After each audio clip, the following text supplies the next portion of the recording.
Na véspera de Ano Novo, eu estava arrumando a mesa da ceia quando meu neto de 9 anos me puxou para o canto da cozinha. O rosto dele estava branco como papel, as mãozinhas tremendo, geladas como gelo.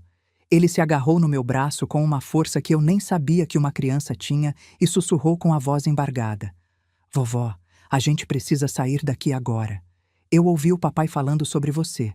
O que Pedro me contou em seguida gelou meu sangue nas veias. Às 22h30 daquela mesma noite, eu estava trancada no banheiro da minha própria casa, discando o 190 com as mãos tremendo tanto que errei o número 2 vezes, enquanto meu próprio filho, o menino que eu carreguei 9 meses na barriga, tentava arrombar a porta aos chutes e socos, gritando coisas que eu nunca imaginei ouvir da boca dele. Mas antes de eu continuar, me fala aqui nos comentários o seu nome e de onde você está vendo minha história. Gosto muito de saber quem está me ouvindo e onde minha história está chegando. Meu nome é Carmen Helena Machado Ferreira. Tenho 65 anos. Fui professora de português por 38 anos no Colégio Estadual Professor Sérgio de Freitas Pacheco, em Ribeirão Preto, interior de São Paulo. Ensinei gerações de jovens a interpretar textos, a entender as entrelinhas, a reconhecer quando um personagem estava mentindo para outro. Passei a vida toda ensinando literatura, falando de tragédias gregas, de traições shakespearianas, de vilões que se escondem atrás de sorrisos. Nunca imaginei que um dia eu ia viver uma dessas histórias, e que o vilão ia ser meu próprio filho. Eu estava colocando a toalha de mesa quando a memória me atingiu como um soco no peito. Era a mesma toalha branca com bordado dourado que minha sogra tinha me dado no meu casamento, há mais de 40 anos. A mesma toalha que eu usei em todas as ceias de Ano Novo desde então. Passei a mão no tecido gasto e fechei os olhos. 3 anos atrás, Antônio Carlos estava sentado bem ali, na cabeceira.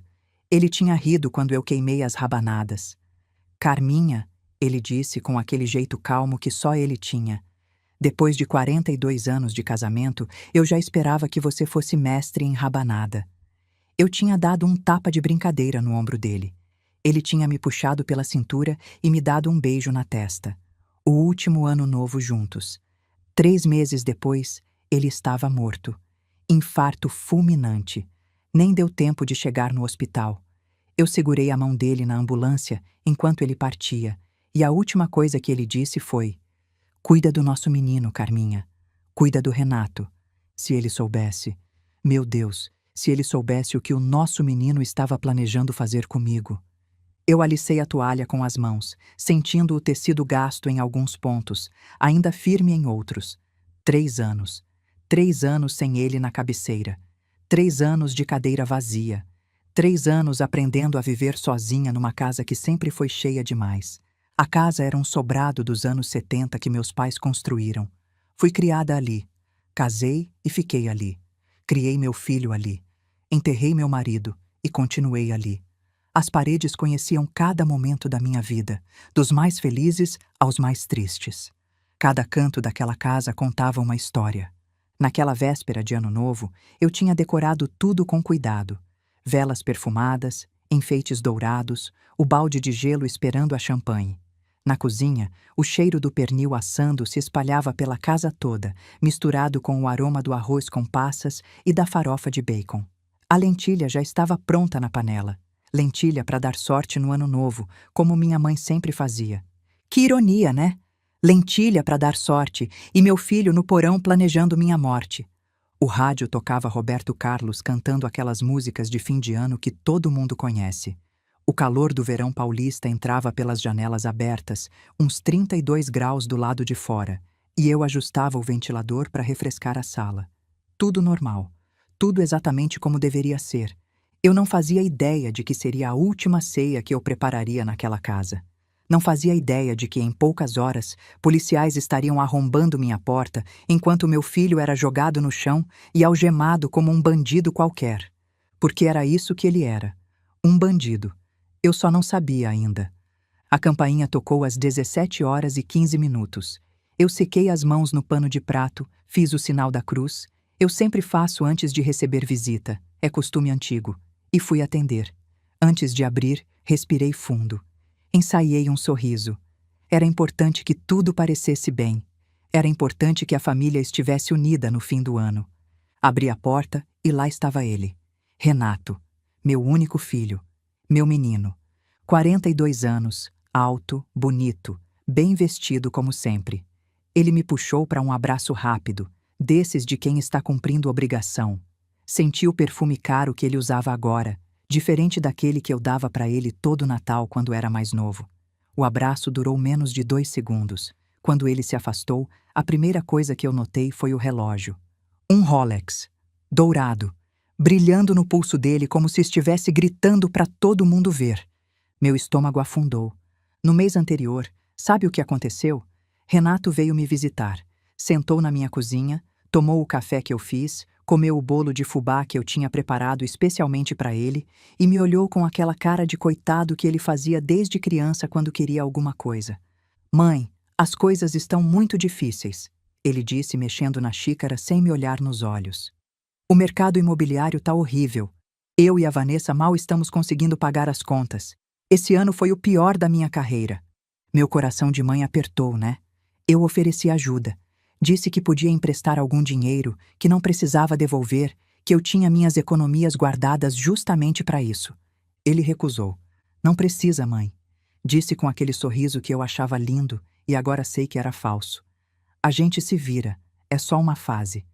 Mas aquele relógio no pulso dele não parecia fase difícil. Aquele relógio parecia custar mais do que eu ganhava em 6 meses de aposentadoria. 6 meses, gente, para um relógio. E o que eu descobri depois sobre aquele relógio? Vocês não estão preparados. Mas calma que eu já chego lá. Não disse nada na hora. Engoli o comentário. Talvez fosse presente. Talvez fosse imitação. Talvez eu estivesse vendo coisas onde não tinha nada. Mãe é assim, né? A gente sempre quer acreditar no melhor. Mas agora, olhando para trás, eu lembro de outros momentos. Momentos que eu ignorei, que eu justifiquei, que eu fingi não ver. Renato tinha 12 anos quando sumiu o dinheiro da minha carteira. R$ 50. Eu perguntei. Ele jurou que não tinha sido ele. Chorou. Fez escândalo. 2 dias depois, eu encontrei o papel de bala de um chocolate importado que custava exatamente R$ 50 no bolso da calça dele. Confrontei. Ele disse que tinha achado o dinheiro na rua. Eu quis acreditar. Deixei passar. Com 16, ele bateu o carro do pai escondido. Em vez de contar, ele inventou que tinham arranhado no estacionamento do shopping. Antônio Carlos descobriu a verdade pelo seguro. Renato chorou, pediu desculpas, prometeu que nunca mais mentia. A gente perdoou. Com 23, ele pegou o cartão de crédito do pai e gastou R$ 8.000 em uma viagem com os amigos sem avisar. Disse que ia pagar, que era investimento em networking, que ia dar retorno. Nunca pagou. A gente deixou pra lá. Os sinais sempre estiveram lá. Eu só não quis ver. Atrás de Renato veio Vanessa, minha nora. Ela tinha um sorriso no rosto, mas era aquele tipo de sorriso que parece ensaiado na frente do espelho durante horas. Sorriso de plástico, sorriso de cobra. Vanessa sempre foi assim, desde que Renato me apresentou ela há 12 anos. Sempre simpática demais, sempre falando demais, sempre tentando demais. Eu nunca consegui me aproximar de verdade dela. Tinha algo nela que me deixava desconfortável, uma falsidade que eu sentia, mas não conseguia provar. Dona Lourdes, minha vizinha há 35 anos, sempre me dizia: Carminha, essa sua nora tem olho de quem conta dinheiro dos outros. Eu ria e dizia que era implicância. Não era. Vanessa me deu um beijo no rosto, desses beijos de ar que nem encosta direito, e me entregou o casaco. Cachemire importado. E a bolsa que ela carregava era Prada. Eu não entendo muito de grife, mas minha prima que mora em São Paulo me mostrou uma igual numa revista. R$ 3.000. Uma bolsa de R$ 3.000. Dinheiro curto, é? Por último veio Pedro. Meu netinho. Meu amor. Minha razão de viver. 9 anos, magrinho, cabelos castanhos bagunçados, olhos grandes demais pro rosto. Olhos que viam demais. Olhos que já tinham visto coisas que criança não deveria ver. Ele segurava a mochila na frente do corpo como se fosse um escudo, como se precisasse de proteção. Entrou calado, me deu um abraço apertado. Esse sim foi abraço de verdade, abraço de quem ama. Mas não disse nada. Ficou grudado em mim por uns 10 segundos, o corpinho tremendo de leve. E aí, meu amor? Eu passei a mão no cabelo dele, preocupada. Tá tudo bem? Tá, vó. Ele não olhou nos meus olhos quando disse isso. Olhou pro pai. Olhou rápido, de canto, como quem tem medo.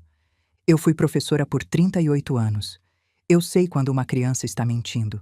Eu sei quando uma criança está com medo. E Pedro estava apavorado. Mas eu não insisti. Achei que era coisa de criança. Achei que depois, durante a ceia, ele ia relaxar e voltar a ser o Pedro de sempre, tagarela e cheio de energia. Eu estava tão errada. Fomos para a sala de jantar. A mesa estava posta para 8 pessoas, com a louça boa que eu só usava em ocasião especial. Além de nós 4, eu tinha convidado Dona Lourdes e seu Osvaldo, meus vizinhos há 35 anos, e o casal Silva, amigos desde a época em que Antônio Carlos era vivo. Por enquanto, éramos só nós, a família, ou o que eu achava que era família. Sentamos.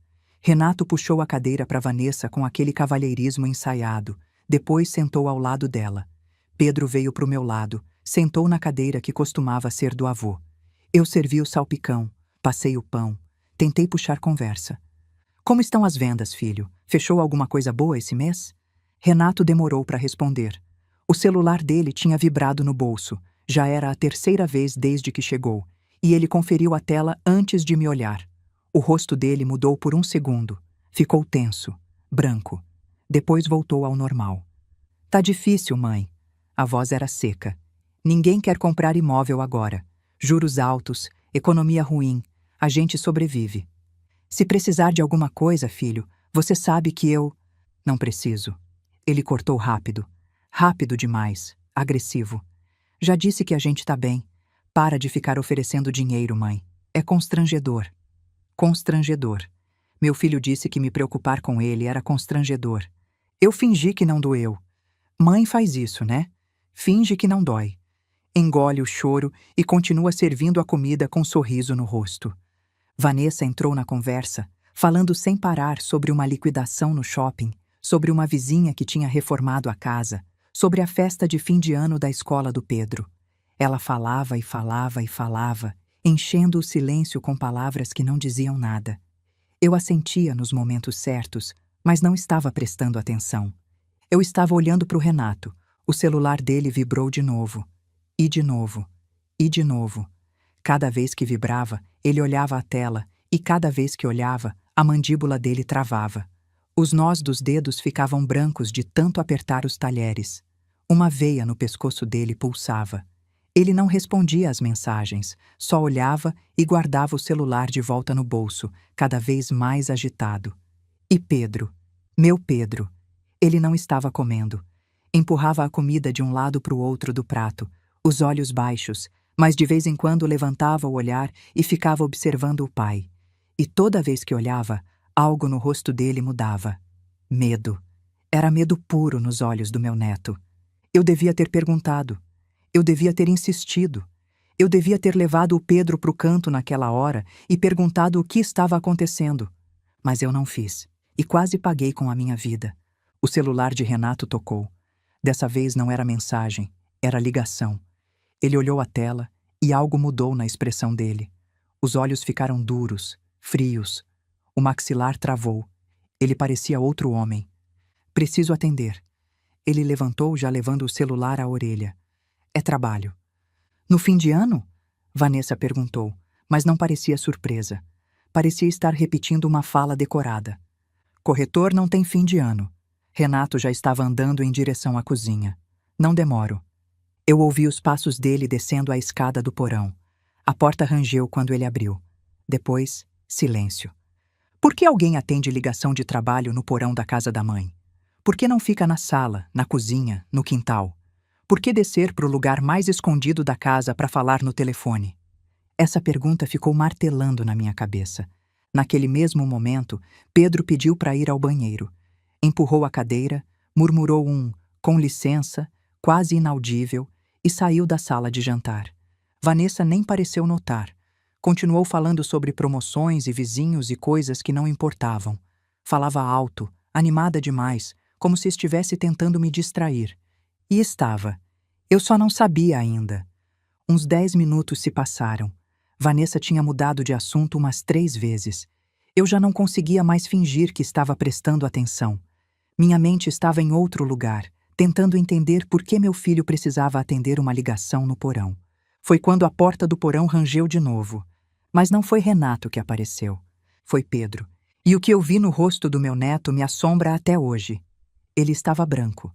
Não pálido, branco. Como papel. Como cera. Os olhos enormes, arregalados, cheios de lágrimas. O corpo inteiro tremendo. Ele veio na minha direção tropeçando nos próprios pés, as mãos estendidas como se estivesse pedindo socorro. Eu levantei por instinto, e ele se agarrou em mim como se eu fosse a única coisa entre ele e o fim do mundo. Vovó! A voz dele era um sussurro estrangulado, rasgado de medo. Vovó, a gente precisa ir embora. Agora. Por favor. Pedro, o que aconteceu? Eu me abaixei para ficar na altura dele, segurei os ombros dele, tentei olhar nos olhos. O coração dele batia tão forte que eu conseguia sentir pelo tecido da camisa. Você está passando mal? O que foi, meu amor? Eu ouvi o papai. As palavras saíram atropeladas, misturadas com soluços. Eu desci as escadas, vovó. Eu ouvi ele falando no telefone. O mundo ficou em câmera lenta. Amor, você não pode ficar ouvindo conversa dos outros. Eu comecei, tentando usar minha voz de professora, aquela que acalma alunos nervosos. Ele me cortou. A voz dele saiu aguda, desesperada. Ele falou em você morrer, vovó. Ele falou que você ia morrer essa noite. Eu parei de respirar. Atrás de mim, eu senti Vanessa ficando em silêncio. Ela tinha ouvido? Eu não sabia. Não conseguia pensar. Puxei Pedro para o canto da cozinha, longe da mesa, longe de Vanessa. Meu coração estava disparado, batendo tão forte que eu ouvia o sangue pulsando nos ouvidos. Pedro!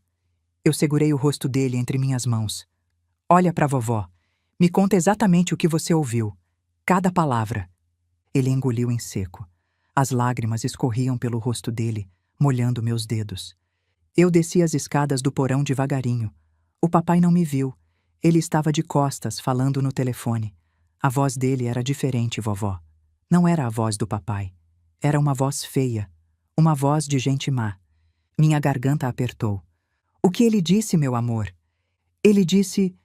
Pedro fechou os olhos, como se estivesse tentando lembrar exatamente. Ele disse que estava tudo pronto, que o aquecedor já estava ajustado. Falou uma palavra estranha. Carbono, acho. E disse que você ia dormir e não ia acordar mais, que até de manhã já era. Minhas pernas fraquejaram. Eu tive que me apoiar na parede. Ele falou outra coisa. Pedro continuou, a voz cada vez mais baixa. Falou num dinheiro grande, 1,5 milhão. Disse que ia resolver tudo, que ninguém ia desconfiar. Monóxido de carbono. Aquecedor a gás.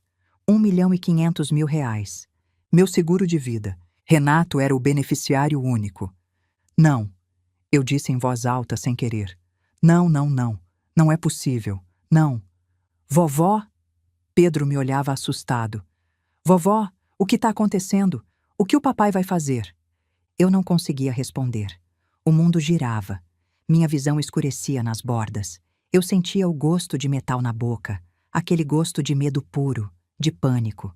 Meu filho, meu próprio filho, o menino que eu amamentei, que eu ensinei a andar, que eu segurei no colo quando tinha pesadelo. Meu filho estava planejando me matar, por dinheiro, por 1,5 milhão. Esse era o preço da minha vida para o meu próprio filho. Vovó, você está me assustando. Pedro apertou minha mão. Você está branca.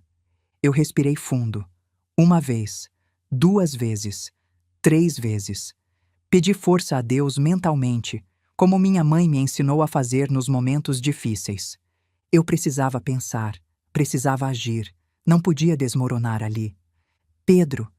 Eu abaixei, olhei nos olhos dele. Minha voz saiu mais firme do que eu esperava. Escuta o que a vovó vai falar. Você não conta isso para mais ninguém, entendeu? Para ninguém. Nem para o seu pai, nem para sua mãe. Para ninguém. Você me promete? Prometo. A voz dele era um fio. Você foi no banheiro e voltou. Foi só isso que aconteceu. Entendeu?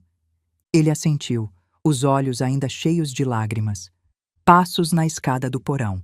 Renato estava subindo. Eu apertei os ombros de Pedro uma última vez e me endireitei. Botei a máscara de mãe normal no rosto. Engoli o medo, o nojo, a vontade de gritar. A porta da cozinha se abriu. E lá estava ele, meu filho, o homem que tinha acabado de planejar minha morte por telefone. Ele estava sorrindo. Um sorriso aberto, relaxado, como se não tivesse acabado de combinar um assassinato. Guardou o celular no bolso com naturalidade, passou a mão no cabelo, me olhou. Tudo bem por aqui? Os olhos dele foram de mim para Pedro, depois voltaram para mim. Olhos de cobra. Olhos que avaliavam, calculavam, mediam. O Pedro tá chorando? Ele tropeçou. Eu menti sem pensar, a voz saindo natural. 38 anos de sala de aula me ensinaram a controlar o tom. Bateu o joelho na quina da mesa. Já passou, né, meu amor? Pedro assentiu, enxugando o rosto com as costas da mão. Coitado do meu menino. 9 anos e tendo que fingir que não sabe que o pai é um monstro. Renato nos estudou por um momento longo. Os olhos dele estreitaram. Ele estava tentando descobrir se a gente sabia de alguma coisa. Eu senti o peso daquele olhar como se fosse uma mão me apertando o pescoço. Sustentei o olhar. Sorri. Filho, pode ajudar a Vanessa a trazer a sobremesa? As rabanadas estão no forno. Ele hesitou. 1 segundo. 2 segundos. O sorriso dele vacilou por um instante. E eu vi. Vi alguma coisa por baixo da máscara. Algo frio. Algo calculista. Depois ele assentiu e foi para a cozinha. No momento em que ele virou as costas, eu senti o ar sair dos meus pulmões. Só então percebi que tinha prendido a respiração o tempo todo. Mas eu não podia relaxar. Ainda não. Eu precisava ter certeza. Precisava ver com meus próprios olhos antes de acreditar que meu filho, meu sangue, minha carne, era capaz de algo assim. Por volta das 19 horas, eu me levantei da mesa. A casa está quente demais, eu disse abanando o rosto. Vou lá embaixo verificar o aquecedor. A reação foi imediata. Vanessa praticamente pulou da cadeira. Ah, dona Carmen, deixa isso para depois. Deixa que o Renato vê amanhã. Renato apareceu na porta da cozinha, o sorriso sumindo do rosto. Mãe, não precisa descer agora. A gente vê isso depois. Os dois, ao mesmo tempo, tentando me impedir de ir ao porão. Se eu ainda tinha alguma dúvida, morreu ali. Bobagem. Eu já estava andando em direção à porta. Cuido desse aquecedor há 20 anos. Sei mexer nele melhor que qualquer técnico. Mãe, Renato veio atrás de mim, a voz mais firme. Não desce lá. Está escuro. Você pode cair. Eu virei e olhei para ele. Olhei nos olhos. Os mesmos olhos que eu olhava quando ele era bebê, quando eu embalava ele para dormir, quando eu cantava música de ninar. Agora eu via outra coisa nesses olhos. Via um estranho. Eu vou descer, Renato. Eu disse calma. Volto em 1 minuto. E desci. O que eu encontrei lá embaixo mudou tudo. Mudou minha vida. Mudou minha família. Mudou tudo que eu achava que sabia sobre meu filho. Mas antes de eu contar, me diz nos comentários. Você confiaria na sua família com a sua vida? Você acha que conhece as pessoas que dormem debaixo do seu teto? Pensa bem antes de responder. A escada do porão rangia a cada passo. O 3º degrau sempre foi o mais barulhento e naquela noite parecia gritar.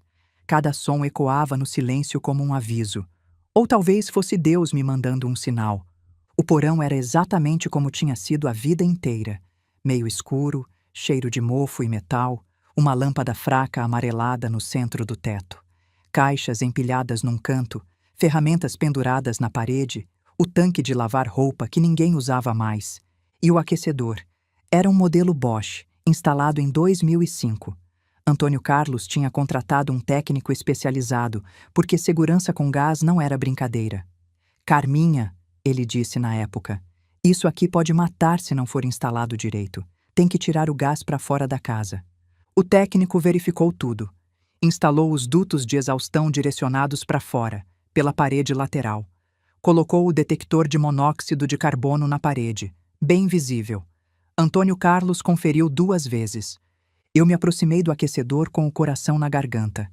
Cada passo parecia uma eternidade. Eu não queria ver. Parte de mim implorava para que Pedro tivesse ouvido errado, para que fosse um mal-entendido, para que eu descesse ali e encontrasse tudo normal. Mas não era normal. A primeira coisa que notei foi a tubulação. O tubo de exaustão, que deveria sair pela parede e liberar os gases do lado de fora da casa, estava diferente. Alguém tinha desconectado ele do duto externo e redirecionado para cima. O tubo agora apontava para um duto interno. Um duto que passava pela parede e subia. Um duto que levava direto para o segundo andar. Para o meu quarto, eu me aproximei mais, as mãos tremendo. Havia arranhões recentes no metal, marcas de chave de fenda, riscos novos na tinta velha. O trabalho era tosco, feito às pressas, mas funcional. Se eu ligasse o aquecedor naquela noite, e no verão de Ribeirão Preto, o aquecedor fica no modo piloto, mas pode ser acionado para aquecer água, o monóxido de carbono não ia sair para a rua. Ia subir, ia entrar no duto, ia se espalhar pelo meu quarto enquanto eu dormia. Monóxido de carbono não tem cheiro, não tem cor, não tem gosto. A gente simplesmente adormece e não acorda mais. Era assim que meu filho queria que eu morresse. Dormindo, sem saber, sem chance de me defender. Minhas pernas fraquejaram. Eu me apoiei na parede, a visão escurecendo. Senti ânsia de vômito, o estômago revirando. Mas não tinha acabado. Eu olhei para o lugar onde o detector de CO costumava ficar. A parede estava vazia. Só os furos dos parafusos antigos, a tinta mais clara onde o aparelho protegia do sol. Olhei em volta procurando. Meus olhos varreram o porão até encontrar uma caixa de ferramentas no chão, perto do aquecedor. Uma caixa velha de metal, cheia de ferrugem. Abri. E lá estava. O detector de monóxido de carbono, jogado dentro da caixa como se fosse lixo, como se fosse um brinquedo quebrado, como se a minha vida não valesse nada. Eu peguei o detector com as mãos tremendo. Abri o compartimento de pilha. A pilha estava lá, 9 volts, carregada. O detector funcionava perfeitamente.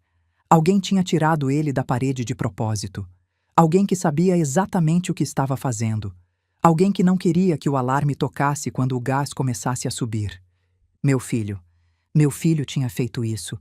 Meu filho tinha planejado me matar. Eu não sei por quanto tempo fiquei parada ali, segurando o detector, olhando para o aquecedor adulterado. O tempo perdeu o sentido. O mundo perdeu o sentido. 42 anos. Eu tinha passado 42 anos criando aquele homem. Eu lembrei de cada fase.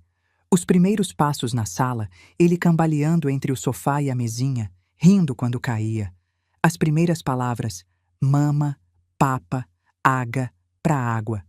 O primeiro dia de escola, ele segurando minha mão com força, com medo de ficar sozinho. Lembrei das noites em claro quando ele ficava doente. Das tardes ajudando com lição de casa, ensinando tabuada, corrigindo redação. Dos fins de semana levando para futebol, para cinema, para casa de amigo. Lembrei do dia da formatura dele, quando ele subiu no palco para pegar o diploma e eu chorei tanto que a maquiagem borrou toda. Lembrei do casamento, dele de terno, sorrindo nervoso no altar. Lembrei do dia que Pedro nasceu, Renato segurando o filho pela primeira vez, lágrimas nos olhos, dizendo: "Mãe, eu vou ser o melhor pai do mundo." O melhor pai do mundo, que agora estava disposto a matar a própria mãe e a arriscar a vida do próprio filho, porque o quarto de Pedro também era no segundo andar. O gás ia subir. O gás não escolhe vítima. Meu filho sabia disso? Ele pensou nisso quando adulterou a tubulação? Ele pensou que o próprio filho de 9 anos poderia morrer junto comigo? Eu acho que sim, e acho que ele não se importou. Por dinheiro. Por R$ 1.500.000.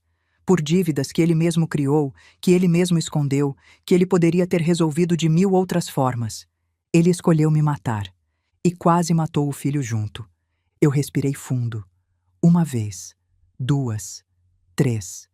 Pedi força a Nossa Senhora, como fazia nos momentos mais difíceis. Minha mãe dizia que a gente nunca está sozinha, que sempre tem alguém olhando por nós. Eu precisava acreditar nisso. Precisava de força para fazer o que tinha que ser feito. Tirei o celular do bolso. As mãos tremiam tanto que quase derrubei. A tela brilhou no escuro do porão. 19h38. Abri a câmera e comecei a fotografar. 3 fotos da tubulação adulterada de ângulos diferentes. Perto, médio, longe.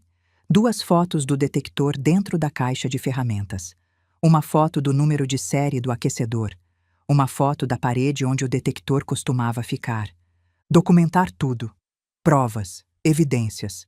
38 anos de professora me ensinaram que sem prova não existe verdade. Sem prova é palavra contra palavra. Salvei as fotos. Mandei para minha conta de e-mail. Mandei para o Google Drive. Se algo acontecesse com meu celular, as provas estariam seguras. Passos no andar de cima. Meu sangue gelou. Os passos se aproximaram da porta do porão. Lentos, pesados. Pararam. Eu ouvi a maçaneta girar. Mãe? A voz de Renato desceu as escadas como uma cobra deslizando. Tá tudo bem aí embaixo? A senhora tá demorando. Eu guardei o celular no bolso num movimento rápido. Respirei fundo. Coloquei a máscara no rosto. Tudo ótimo, filho. Minha voz saiu firme, quase normal. Só estava verificando uma válvula. Já vou subir. Silêncio. Eu esperei, o coração batendo tão forte que eu tinha certeza de que ele podia ouvir. Não fica muito tempo aí, mãe. A voz dele tinha algo diferente. Uma tensão, uma ameaça escondida. Tá fazendo frio. A senhora pode passar mal. Frio. Em pleno verão de Ribeirão Preto, com 32 graus lá fora. Já estou subindo. Eu ouvi os passos dele se afastando. A porta fechou. Subi a escada devagar, cada degrau uma batalha. Quando cheguei na cozinha, Renato estava lá, encostado na porta, esperando. Meu coração parou. O celular. O celular estava com a tela ainda acesa no meu bolso. O brilho era visível através do tecido da calça. Eu coloquei a mão no bolso casualmente, como se fosse ajustar a roupa, e apertei o botão para desligar a tela. Rezei para ele não ter visto. Os olhos dele me estudaram. Varreram meu rosto, minhas mãos, minha postura. Pararam no meu bolso por 1 segundo. 2 segundos. Eu parei de respirar. Depois os olhos dele subiram de volta para o meu rosto, procurando algo. Algum sinal de que eu sabia. Eu sorri. Pronto, tudo em ordem lá embaixo. Ele não sorriu de volta. A senhora está pálida, mãe. É o calor. Vamos voltar para a mesa? Por 1 segundo, nenhum de nós se moveu. Ficamos ali, mãe e filho, nos encarando. E eu vi. Por um instante, a máscara dele caiu. E o que eu vi por baixo me fez tremer. Não era meu filho, era um estranho. Um estranho com olhos de predador. Depois o momento passou. Ele deu um passo para o lado, me deixando passar. Eu passei perto dele, sentindo o cheiro do perfume caro, sentindo o calor do corpo dele. E senti nojo. Nojo do meu próprio filho, do homem que eu criei, que eu amei mais do que tudo na vida. Eu ia sobreviver aquela noite, nem que fosse a última coisa que eu fizesse. A campainha tocou às 19h45, graças a Deus. Finalmente chegava alguém de fora. Dona Lourdes e seu Osvaldo entraram com uma travessa de bacalhau e sorrisos genuínos. Lourdes me abraçou apertado, daquele jeito sufocante que só ela tinha. Me chamou de Carminha, como sempre fazia. Disse que eu estava linda. Mas quando me soltou, ela me olhou de um jeito diferente. Franziu a testa. Carminha, você tá com uma cara. Ela baixou a voz. Aconteceu alguma coisa? Lourdes sempre foi assim. 70 anos e olhos que não perdoam. Ela via tudo, percebia tudo. Depois eu te conto. Eu sussurrei. Fica de olho. Fica perto de mim. Ela não perguntou mais nada. Só assentiu. E a partir daquele momento, ela não saiu do meu lado. Seu Osvaldo, 72 anos, aposentado da Receita Federal, era homem de poucas palavras. Ele me deu um aperto de mão firme, olhou em volta da sala, olhou para o Renato, e algo no olhar dele mudou. Ele também percebeu que algo estava errado. Depois chegaram os Silva, seu Antônio e Dona Marta, amigos de décadas. Vieram com vinho e risadas, trazendo normalidade para uma noite que não tinha nada de normal. A casa foi enchendo de gente. Vozes, risadas, som de taças brindando, uma festa de véspera de Ano Novo como qualquer outra. Mas eu não era a mesma. Eu me movia pela festa como um fantasma. Cumprimentava, sorria, oferecia petiscos. Por fora, a anfitriã perfeita. Por dentro, eu estava gritando, e eu observava Renato. Ele circulava pela sala como se nada estivesse acontecendo. Conversava com seu Antônio sobre futebol, ria das piadas de Osvaldo, elogiava a travessa de Lourdes, o ator perfeito, o filho exemplar, o monstro disfarçado. Vanessa também observava. Ela ficava perto dele, sempre perto, como se estivesse vigiando. De vez em quando, os dois trocavam olhares. Olhares que diziam coisas que eu agora entendia. Às 21 horas, Lourdes me puxou para a cozinha. Estávamos cortando o pernil, só nós duas. Carminha. A voz dela era séria. Eu conheço você há 35 anos. Eu sei quando você está fingindo. Me conta o que está acontecendo. Eu hesitei. Queria tanto contar. Queria desabar nos braços dela e chorar e gritar tudo o que estava preso no meu peito. Mas eu não podia. Renato estava na sala. Se ele desconfiasse... Lourdes. Eu segurei a mão dela. Se algo estranho acontecer essa noite, qualquer coisa você chama a polícia. Não pergunta, não hesita, chama. Ela me olhou por um longo momento. Depois assentiu. Eu sempre soube que aquele rapaz tinha algo errado. Ela disse baixinho. Olho de cobra. Eu sempre te falei. Eu não respondi, mas agradeci mentalmente por ter uma amiga assim. O relógio marcava 21 horas e 30 minutos quando Renato se aproximou de mim. Eu estava na sala, fingindo prestar atenção numa história que seu Antônio contava. Renato tocou meu ombro. O toque dele me deu arrepios. Mãe, posso falar com a senhora um minuto? Eu levantei, o coração disparando. Ele me levou para o corredor, longe dos outros. A senhora está bem? O rosto dele era pura preocupação. A voz, doce, carinhosa, falsa. Está parecendo cansada, muito cansada. Estou bem, filho. Ele tirou algo de trás dele. Uma taça de vinho. Tinto, escuro, quase preto na luz do corredor. Trouxe isso para a senhora. Ele estendeu a taça. Para relaxar um pouco, vai ajudar a senhora a descansar melhor essa noite. Descansar melhor. Essa noite. Eu olhei para o vinho. Olhei para o meu filho. Ele sorria. Aquele sorriso que eu achava lindo a vida inteira. Agora eu via que era o sorriso de uma cobra. O que tinha naquele vinho? Sonífero? Algo para garantir que eu dormisse pesado enquanto o gás enchia meu quarto? Obrigada, filho. Eu peguei a taça. É muito gentil da sua parte. Bebe, mãe.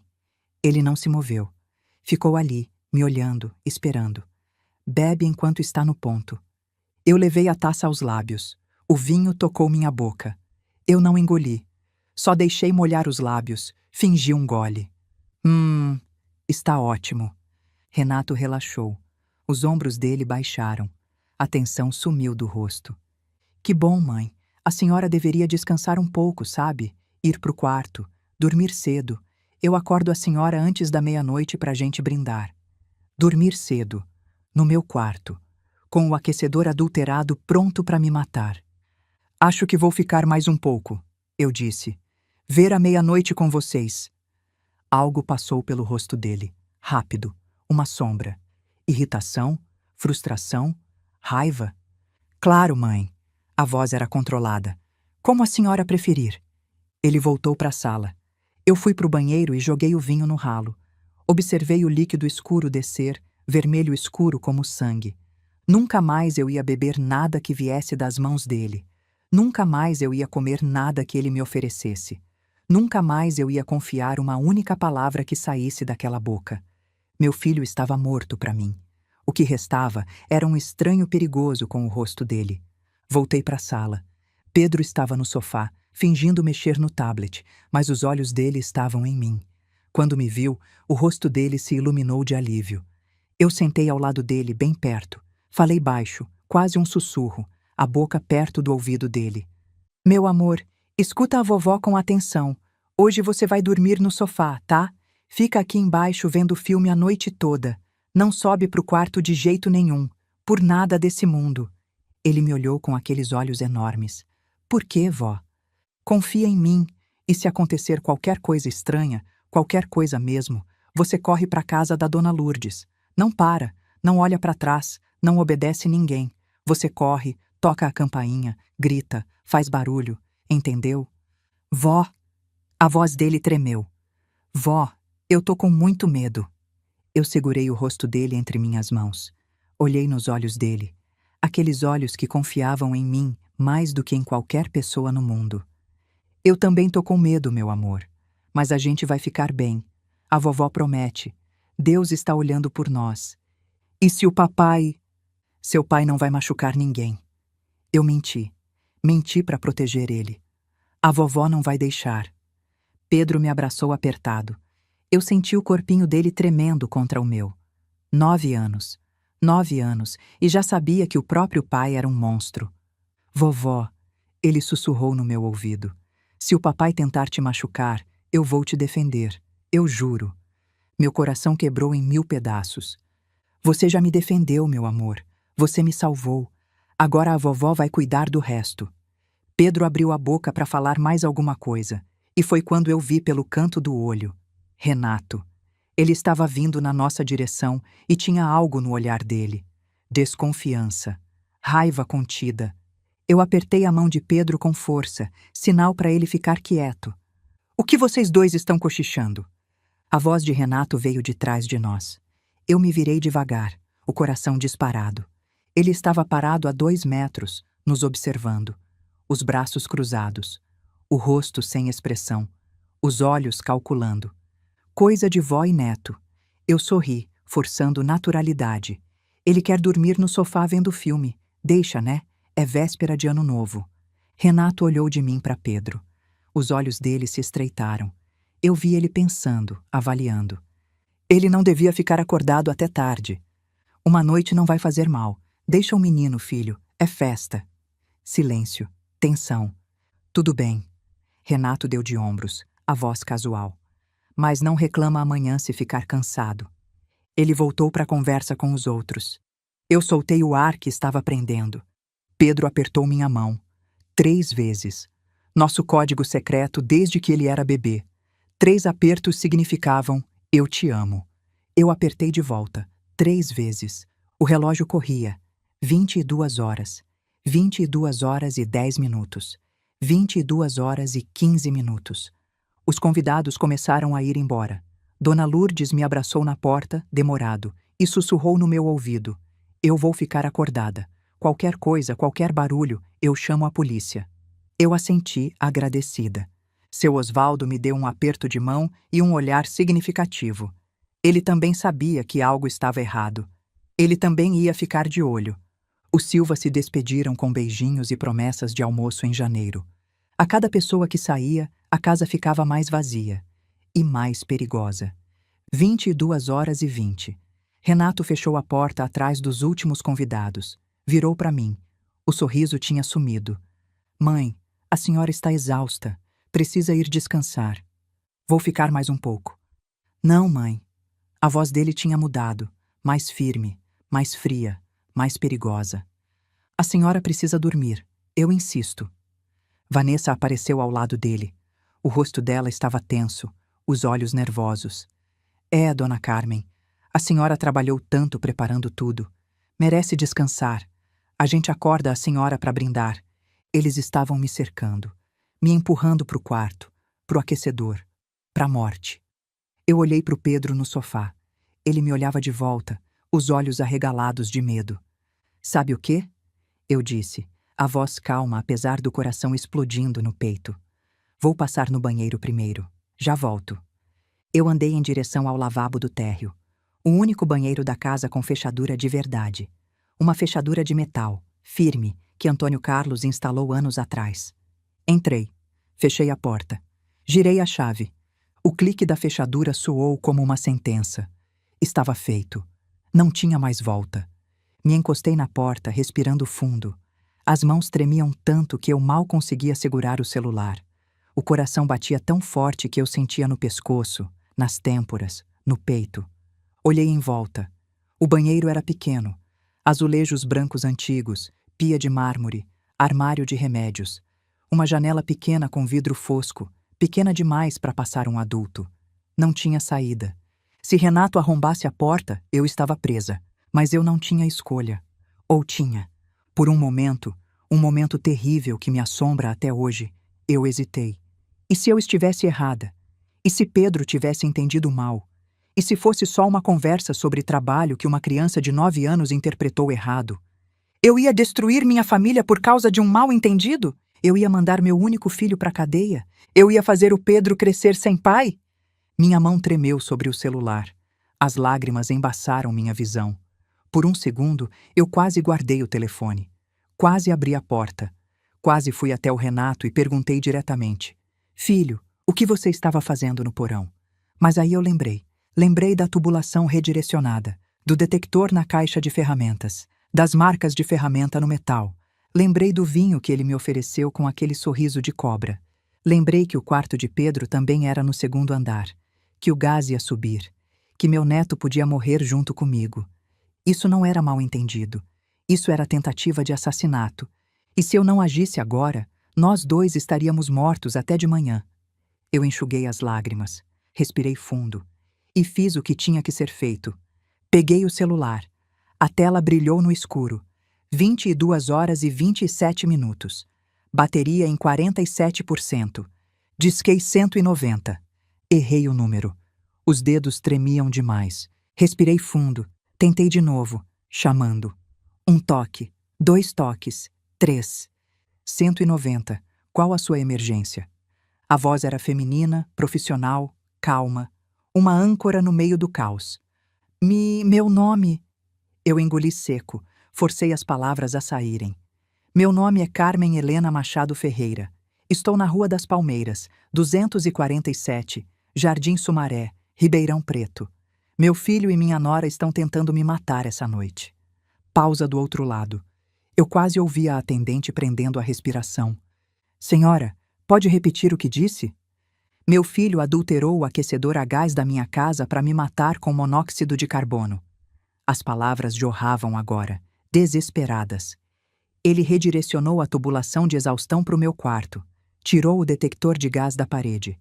Eu tenho fotos, tenho provas.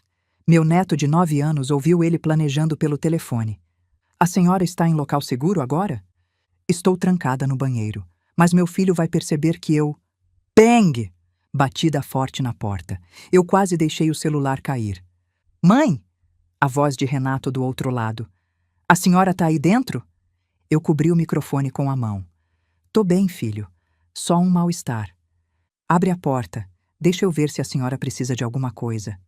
Não precisa. Já já eu saio. Silêncio. Um silêncio pesado, perigoso. Depois, mãe, com quem a senhora está falando? Gelo na espinha. Com ninguém, filho. Tô sozinha. A maçaneta girou. Uma vez, 2 vezes. Ele estava testando a fechadura. Mãe, abre essa porta.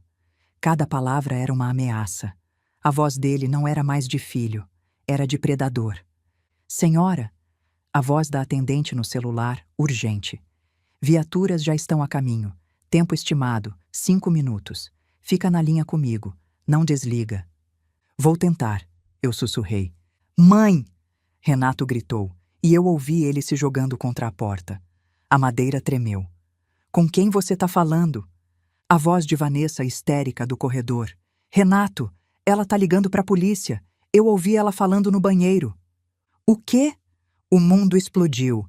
Bang, bang, bang. Renato chutava a porta com toda a força. A madeira rangia, rachava, a fechadura tremia. Abre essa porta, sua velha desgraçada. Eu nunca tinha ouvido meu filho falar assim. Nunca. Aquela voz não era dele. Aquela voz era de um demônio. Você não entende. Eu não tinha escolha. Bang. Eles iam me matar, entendeu? Bang. Você já viveu sua vida, já viveu. Eu preciso desse dinheiro. A porta rachou. Eu vi a madeira lascando, a fechadura cedendo. Eu empurrei o armário de remédios contra a porta.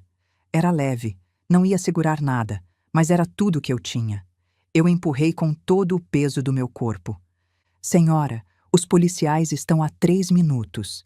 A voz da atendente era firme, profissional, me mantendo ancorada. Não abre a porta, em hipótese nenhuma. Bang! Você vai destruir nossa família, Renato berrava. Você vai me ver na cadeia. Sua própria mãe mandando o filho pra cadeia.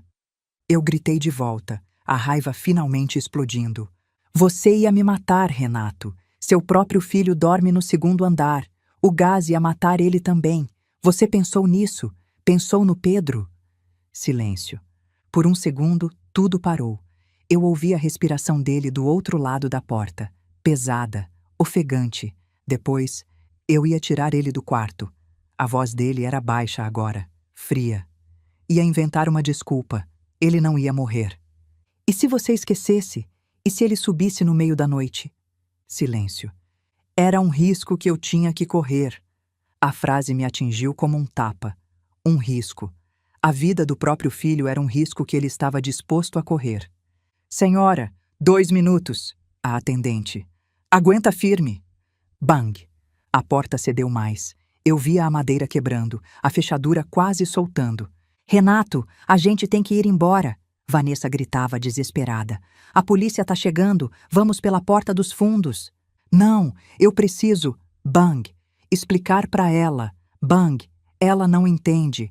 Eu entendo perfeitamente. Eu gritei, a voz rasgando minha garganta. Você queria me matar para pegar o seguro. 1,5 milhão. Esse é o preço da sua mãe, Renato. 1,5 milhão? Bang. E então eu ouvi. Sirenes. Distantes no começo, mas se aproximando.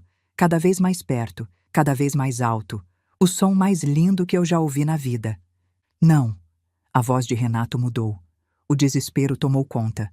Não, não, não. Renato, vamos agora! Vanessa puxava ele, passos correndo, se afastando. Senhora, a atendente, os policiais estão na sua porta. A senhora consegue ouvir? E então, mais alto que as sirenes, mais alto que qualquer coisa. Polícia! Abram a porta! Crash. A porta da frente sendo arrombada. Parados! Mãos na cabeça! No chão! Agora! Gritos, correria, sons de luta, algo caindo, alguém chorando. Estou desarmado, estou desarmado. No chão, agora, as mãos onde eu possa ver. Senhora, a voz da atendente, gentil agora, suave. Os policiais estão dentro da casa. A senhora está segura. Pode abrir a porta do banheiro. Eu fiquei parada por um momento. As pernas não obedeciam. O corpo inteiro tremia. Depois, devagar, eu empurrei o armário para o lado. Girei a chave. Abri a porta. Uma policial estava no corredor. Jovem, cabelo preso, mão na arma. O rosto dela era sério, profissional. A senhora é Carmen Ferreira? Sou. Está ferida? Não. Seu neto está seguro. Está com outro policial na sala. Pedro. Meu Pedro estava seguro. Eu saí do banheiro e caminhei pelo corredor como se estivesse num pesadelo. Luzes vermelhas e azuis entravam pelas janelas, pintando as paredes. Vozes no rádio da polícia. Barulho de sirenes, de passos, de comandos. Na sala, eu vi. Renato estava no chão, de bruços. As mãos algemadas nas costas. Um policial com o joelho nas costas dele. O rosto dele estava vermelho, suado, os olhos arregalados de pânico. Quando me viu, ele começou a chorar. Mãe, me desculpa, eu não queria. Eu devia 890 mil reais, mãe, quase 1 milhão. Os agiotas ameaçaram matar a Vanessa, machucar o Pedro. Eu não tinha escolha. Eu parei na frente dele. Olhei para baixo, pro meu filho, pro menino que eu criei, pro homem que tentou me matar. Você tinha escolha. Minha voz saiu estranha, fria, morta. Você podia ter me contado, podia ter pedido ajuda, podia ter vendido tudo que tinha e recomeçado do zero. Você escolheu me matar. Mãe. E o Pedro? Eu senti a raiva subindo, queimando. Seu filho de 9 anos. Ele dorme no segundo andar. O gás ia subir. Ia matar ele também. Você pensou nisso quando estava mexendo no aquecedor? Pensou que podia matar seu próprio filho? O rosto dele se contorceu. Eu ia tirar ele. Ia? Eu me abaixei, olhei nos olhos dele. Ou era um risco que você estava disposto a correr? Foi isso que você gritou, Renato. Que era um risco que você tinha que correr. A vida do seu filho. Um risco. Ele não respondeu. As lágrimas escorriam pelo rosto dele, misturando com a sujeira do chão. Não me chama de mãe, eu disse, me levantando. Você perdeu esse direito. Um policial o puxou pelos braços, levantou do chão. As algemas brilhavam na luz das sirenes. Renato Augusto Ferreira, você está preso em flagrante por tentativa de homicídio qualificado. Você tem o direito de permanecer calado. As palavras continuaram, mas eu já não ouvia. Eu tinha me virado. Pedro estava no canto da sala, seguro por uma policial. O rosto dele estava lavado de lágrimas, os olhos vermelhos. Mas quando me viu, ele correu. Eu me ajoelhei e ele se jogou nos meus braços. Pequeno, tremendo, chorando.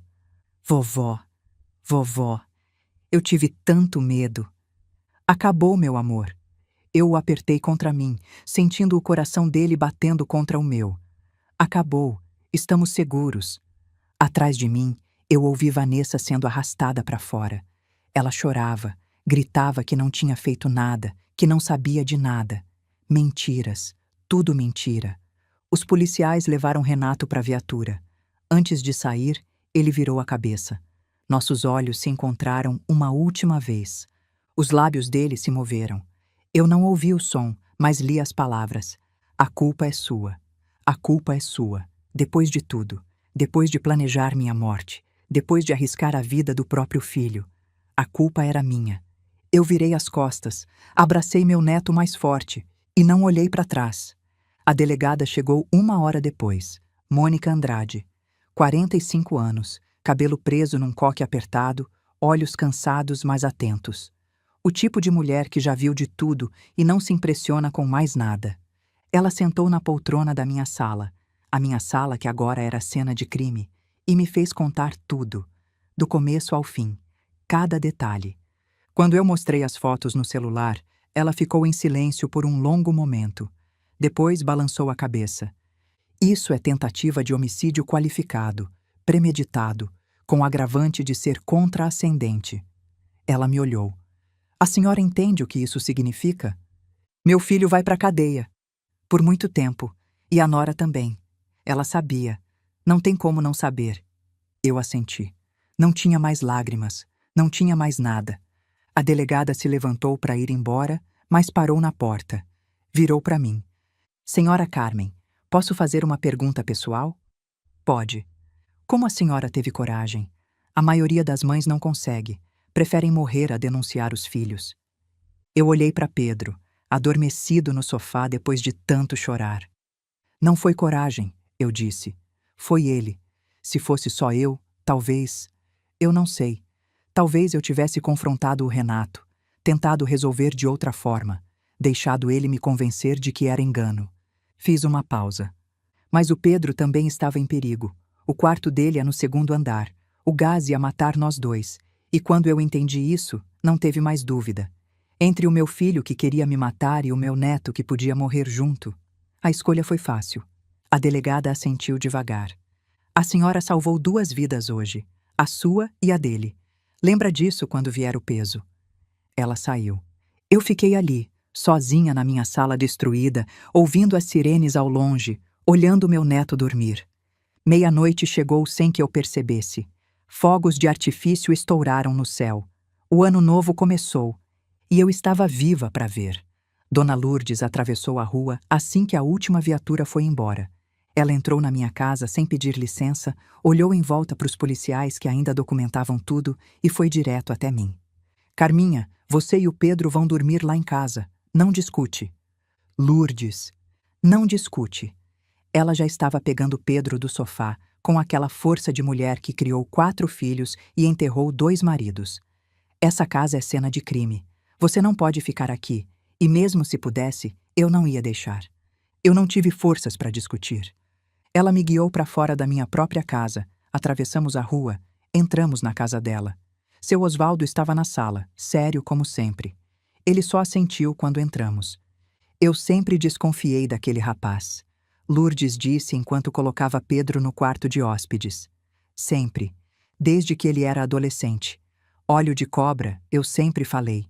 Olho de quem calcula tudo, de quem não sente nada de verdade. E eu nunca quis ouvir, porque era seu filho. Mãe nenhuma quer ver defeito em filho. Ela me levou para a cozinha, fez chá. Mas isso não é defeito, Carminha. Defeito é ser preguiçoso, teimoso, bagunceiro. O que ele fez é maldade. Maldade pura. Eu tomei o chá em silêncio. Camomila. Quente, doce, reconfortante. Lourdes sentou na minha frente. Você fez a coisa certa, a única coisa certa. Eu mandei meu filho para a cadeia. Ele se mandou para a cadeia. Ele, quando decidiu que 1,5 milhão valia mais que a vida da própria mãe. Ela segurou minha mão. Você não criou isso, Carminha. Você criou um filho. Deu amor, educação, valores. O que ele fez com tudo isso foi escolha dele. Eu queria acreditar. Queria tanto acreditar. Do lado de fora, os últimos fogos de artifício estouravam. O primeiro dia do ano novo tinha chegado. Feliz ano novo, Carminha. Lourdes disse baixinho. Feliz ano novo, Lourdes. Ela me abraçou. Um abraço de verdade, apertado, demorado. E eu chorei. Chorei tudo que estava segurando desde que Pedro me puxou para o canto da cozinha. Chorei pelo filho que eu perdi, pela família que se destroçou, pela velha de 65 anos que quase morreu na própria cama. Chorei até não ter mais lágrimas. Depois, Lourdes me cobriu com uma manta no sofá e ficou ali do lado até eu adormecer, como uma mãe faz com uma filha. Naquela noite, pela primeira vez em 3 anos, eu rezei antes de dormir. Rezei agradecendo por estar viva, por Pedro estar vivo, por ter tido coragem de fazer a coisa certa. E pedi perdão. Não sei bem para quê. Talvez por não ter visto os sinais antes. Talvez por ter criado um filho capaz daquilo. Talvez só por estar tão quebrada por dentro. Deus, eu disse, cuida do meu neto. Cuida de nós dois. E me dá força para o que vem pela frente. Eu ia precisar. Os próximos 3 meses foram os mais difíceis da minha vida. Não só pelo trauma, não só pelos pesadelos, mas pelo julgamento das pessoas. A notícia se espalhou pelo bairro como fogo em palha seca. A professora Carmen, aquela que morava na Rua das Palmeiras, mandou prender o próprio filho. Era assim que me chamavam agora. Não mais Dona Carmen, não mais a professora. Era aquela que mandou prender o filho. Algumas pessoas entenderam. Dona Lourdes, seu Osvaldo, os amigos mais próximos.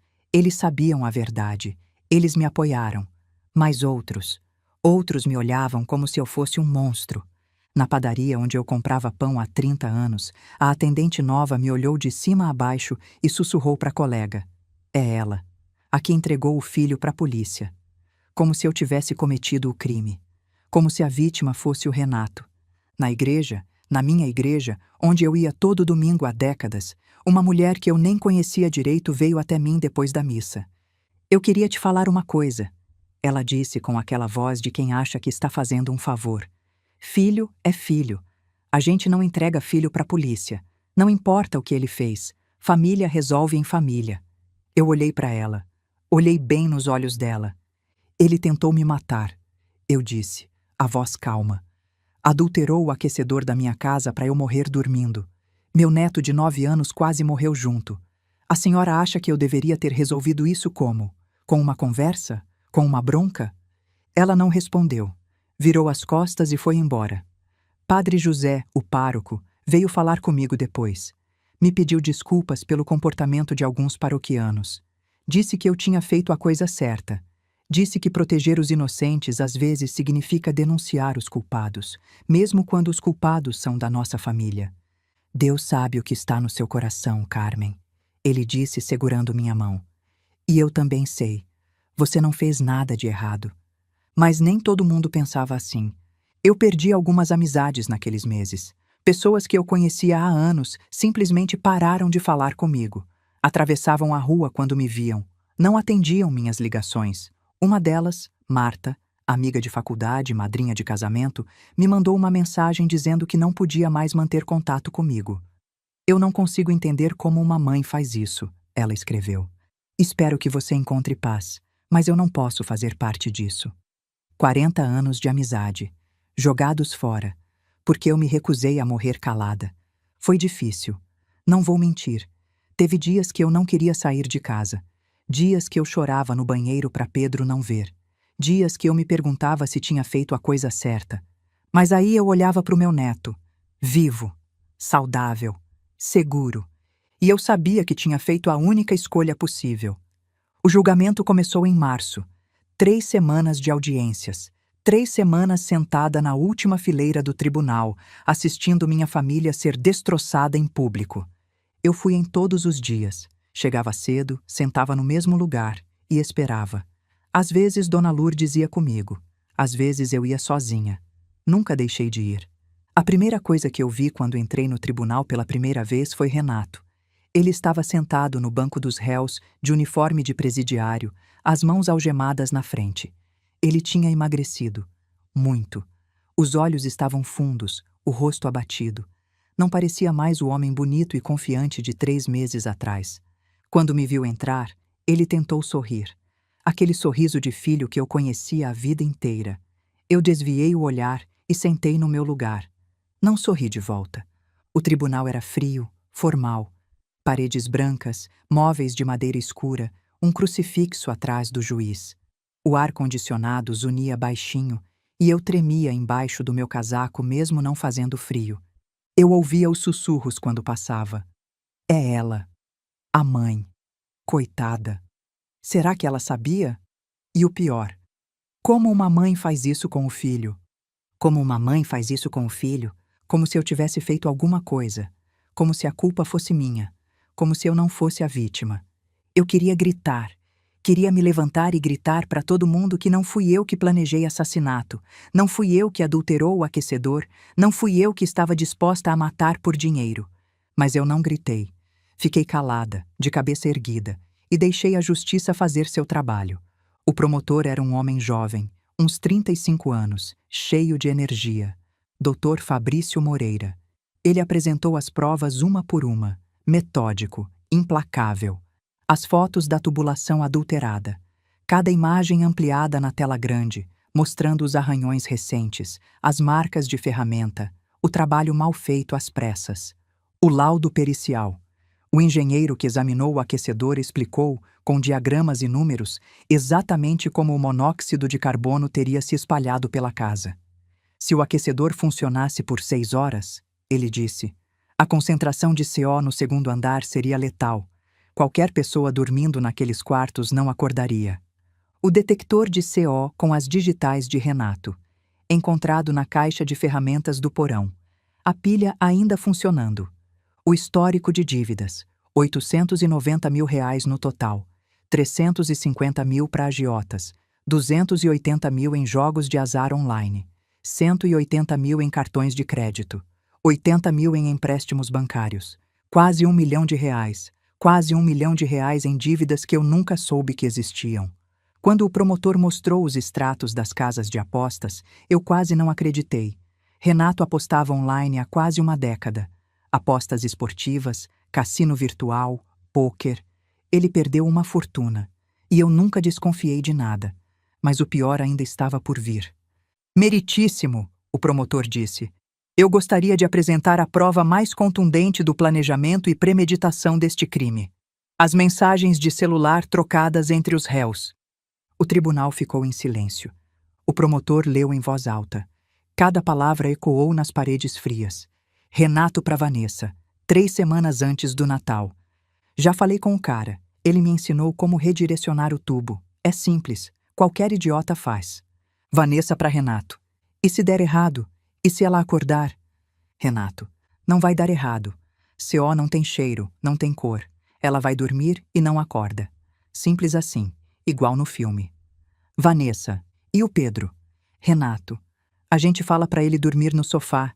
Inventa que o quarto tá com mofo. Ele acredita em qualquer coisa. Vanessa. E se ele não quiser? Renato. Vanessa. É 1,5 milhão. 1,5 milhão. Dá para pagar todas as dívidas. Sobra pra gente viver bem. E ainda guarda pro Pedro. A velha já viveu a vida dela. Tá com 65 anos, viúva, sozinha. Tá praticamente esperando morrer mesmo. Eu fechei os olhos quando ouvi essa última frase. Tá praticamente esperando morrer mesmo. Era assim que meu filho pensava sobre mim. Uma velha inútil esperando morrer. Um obstáculo entre ele e R$ 1,5 milhão. O promotor continuou lendo. Tinha mais, muito mais. Mensagens discutindo o melhor dia. Véspera de Ano Novo, mãe. Todo mundo morre de acidente nessa época. O melhor método. CO é indetectável, parece natural. Até quem ia ligar para o SAMU quando descobrissem o corpo. Deixa que eu ligo, faço cara de desesperado. Eles tinham planejado tudo. Cada detalhe, cada passo, cada mentira que iam contar depois. Quando o promotor terminou de ler, o tribunal estava em silêncio absoluto. Eu olhei para Renato. Ele estava olhando para o chão, o rosto escondido. Vanessa chorava baixinho no banco dos réus, a maquiagem borrada. A advogada de defesa tentou de tudo. Disse que Renato estava desesperado, pressionado, que os agiotas tinham ameaçado a família. Pediu avaliação psiquiátrica. Tentou pintar meu filho como vítima. Mas as mensagens estavam lá. O planejamento estava lá. A frieza, o cálculo, a premeditação. Tudo documentado. Não tinha como fugir. Eu depus no terceiro dia de julgamento. Quando chamaram meu nome, minhas pernas tremeram. Eu caminhei até o banco das testemunhas, sentindo os olhos de todo mundo em mim. Sentei, ajustei o microfone, olhei para o juiz. Senhora Carmen Helena Machado Ferreira, a senhora jura dizer a verdade, somente a verdade? Juro. E contei tudo. Por 4 horas, eu revivi aquela noite. O jantar, o celular vibrando, Pedro me puxando para o canto. A descida ao porão, a descoberta da tubulação, o detector na caixa, a fuga para o banheiro, a ligação para o 190, Renato chutando a porta. Cada palavra doía, cada memória era uma faca. O promotor foi cuidadoso comigo, fez perguntas diretas, me deixou falar no meu ritmo. A advogada de defesa tentou me desestabilizar. Senhora Carmen, não é verdade que a senhora sempre teve uma relação difícil com seu filho? Não. Eu amava meu filho, sempre amei. E não é verdade que a senhora se recusou a ajudá-lo financeiramente quando ele mais precisou? Eu ofereci ajuda várias vezes. Ele sempre recusou. Talvez porque a senhora colocava condições? Talvez porque a senhora o humilhava? Eu nunca humilhei meu filho. Eu ofereci dinheiro, sem condições, sem cobranças. Ele disse que não precisava, que estava bem. E a senhora acreditou? Eu era mãe.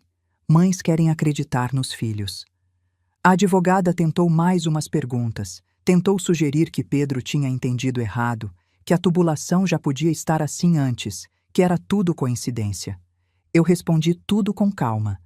38 anos de sala de aula me ensinaram a não me deixar intimidar. Eu era professora. Já tinha enfrentado aluno difícil, pai revoltado, diretor incompetente. Uma advogada tentando me confundir não era nada perto disso. No final do meu depoimento, a advogada fez uma última pergunta. Senhora Carmen, a senhora ainda ama seu filho? A sala ficou em silêncio. Eu olhei para Renato, sentado no banco dos réus. Ele me olhava de volta, os olhos cheios de lágrimas. Eu amei meu filho por 42 anos. Eu disse devagar, escolhendo cada palavra. Amei o bebê que eu segurei no colo. Amei o menino que aprendeu a andar segurando na minha mão. Amei o adolescente difícil, o adulto complicado. Amei ele em todos os momentos, mesmo quando ele não merecia. Respirei fundo. Mas o homem que planejou me matar por R$1,5 milhão, que escreveu que eu estava esperando morrer mesmo, que estava disposto a arriscar a vida do próprio filho de 9 anos. Eu olhei direto nos olhos de Renato. Esse eu não conheço. Esse não é meu filho. Meu filho morreu em algum momento que eu não percebi. O que sobrou é um estranho que tem o rosto dele. Renato baixou a cabeça e chorou. Eu não senti nada. No intervalo do julgamento, quando eu estava saindo para tomar um café, Vanessa me interceptou no corredor. Ela estava com as algemas na frente, uma policial do lado, mas mesmo assim veio na minha direção com os olhos cheios de lágrimas. Dona Carmen. A voz dela estava rouca, desesperada. Dona Carmen, por favor, eu preciso falar com a senhora. A policial fez menção de afastá-la, mas eu levantei a mão. Deixa, eu quero ouvir. Vanessa me olhou. Por um momento, eu vi outra pessoa ali. Não a nora falsa de sorriso de plástico. Vi uma mulher assustada, destruída, que finalmente tinha caído na realidade do que tinha feito. Foi ideia dele. Ela disse rápido, as palavras atropeladas. Foi tudo ideia do Renato. Eu não queria. Eu disse para ele que era loucura, que a gente ia ser pego, que tinha que ter outro jeito. Mas ele não me ouvia. Ele estava obcecado com esse plano. Você podia ter me contado, eu disse, a voz fria. Você podia ter me avisado. Você podia ter ido à polícia. Ele é meu marido. Eu tinha medo. Medo do que ele ia fazer comigo se eu traísse ele. Medo dos agiotas. Medo de perder tudo. Então você preferiu deixar ele me matar.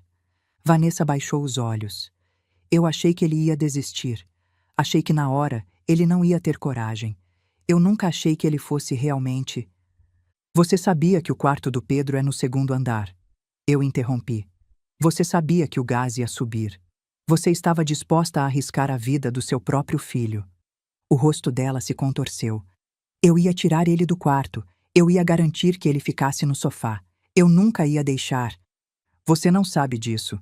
Ninguém sabe. E se você esquecesse? E se ele subisse no meio da noite para pegar um brinquedo? E se ele acordasse e fosse procurar vocês? Eu dei um passo para frente. Você estava disposta a jogar roleta russa com a vida do seu filho de 9 anos. Pelo quê? Por dinheiro? Vanessa não respondeu. As lágrimas escorriam pelo rosto dela, borrando a maquiagem. Eu vou te dizer uma coisa, Vanessa.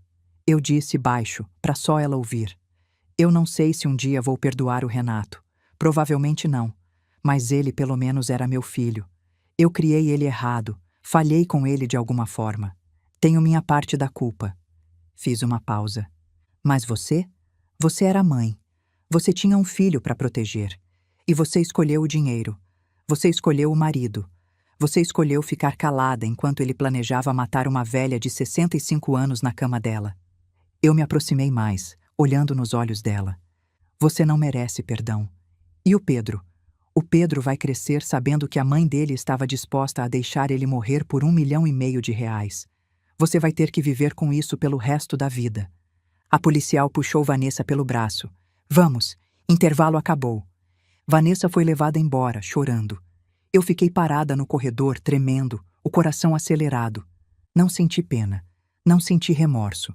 Só senti uma tristeza funda, pesada, por tudo que poderia ter sido diferente. Pedro depôs no quarto dia, com uma psicóloga do lado, como a lei exige para menores. Eu não pude assistir. Menores depõem em sala fechada. Mas o Dr. Paulo, meu advogado, me contou depois. Ele disse que Pedro foi incrível, corajoso, firme. Contou tudo o que ouviu no porão, com detalhes. Não chorou, não vacilou. Aquele menino é mais forte que muito adulto que eu conheço, o Dr. Paulo disse. Ele olhou para o promotor e disse: Eu ouvi meu pai planejando matar minha avó. E se eu não tivesse contado para ela, ele teria conseguido. Meu Pedro, meu herói de 9 anos. No último dia de julgamento, antes da sentença, aconteceu algo que eu não esperava. Eu estava saindo do tribunal para almoçar quando um policial veio até mim. Senhora Carmen, o réu pediu para falar com a senhora. Ele tem esse direito, mas a senhora não é obrigada a aceitar. Meu coração disparou. Falar comigo? Agora? É a última chance dele antes da sentença. Muitos réus pedem. A senhora decide. Eu deveria ter dito não. Deveria ter ido embora, almoçar em paz, esquecer. Mas algo me fez aceitar. Talvez eu precisasse olhar nos olhos dele mais uma vez. Talvez eu precisasse de um fechamento. Me levaram para uma sala com uma grade no meio. De um lado, eu. Do outro, Renato. Ele estava destruído. Olheiras fundas, barba por fazer, o uniforme de presidiário largo demais. Não parecia mais o homem bonito e confiante que eu conhecia. Parecia um mendigo. Mãe! A voz dele rachou. Obrigado por vir. Eu não respondi, só fiquei olhando. Eu sei que a senhora me odeia. Eu mereço. Mas eu precisava te ver uma última vez antes... Ele não terminou a frase. Antes de quê? Antes de ir para a cadeia por 20 anos? 25? Quanto você acha que vai pegar, Renato? Ele baixou a cabeça. Eu não sei. Meu advogado disse que pode ser mais de 20. Bom, espero que seja. Ele levantou os olhos, chocado. Mãe, não me chama de mãe. Eu me inclinei para frente, a voz baixa, perigosa. Você perdeu esse direito quando decidiu que 1,5 milhão valia mais que minha vida. Quando escreveu que eu estava esperando morrer mesmo. Quando colocou a vida do seu próprio filho em risco. Eu estava desesperado. Todo mundo fica desesperado alguma vez na vida. Eu gritei. Não consegui me controlar.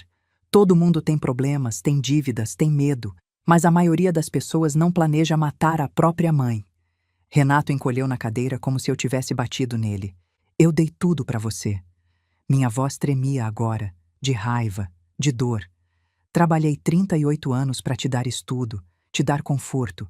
Fiquei viúva e continuei te ajudando. Ofereci dinheiro quando você disse que estava mal, e você recusou, porque ia estragar seu plano, né? Porque se eu te desse dinheiro, você não teria desculpa para me matar. Não era assim. Era exatamente assim. Eu levantei. Eu vim aqui porque achei que precisava de fechamento. Mas sabe o que eu percebi? Eu não preciso de nada de você. Nada. Você já não existe para mim. Eu virei as costas e bati na porta para sair. Mãe! Ele gritou atrás de mim. Mãe, por favor, me perdoa! Mãe! A porta abriu. Eu saí. Não olhei para trás. A sentença veio 2 semanas depois do fim do julgamento. Eu estava lá quando o juiz leu, sentada na última fileira, como sempre. Pedro não estava comigo. A psicóloga disse que não seria bom para ele. O tribunal estava lotado. Jornalistas, curiosos, vizinhos. O caso tinha ganhado as manchetes.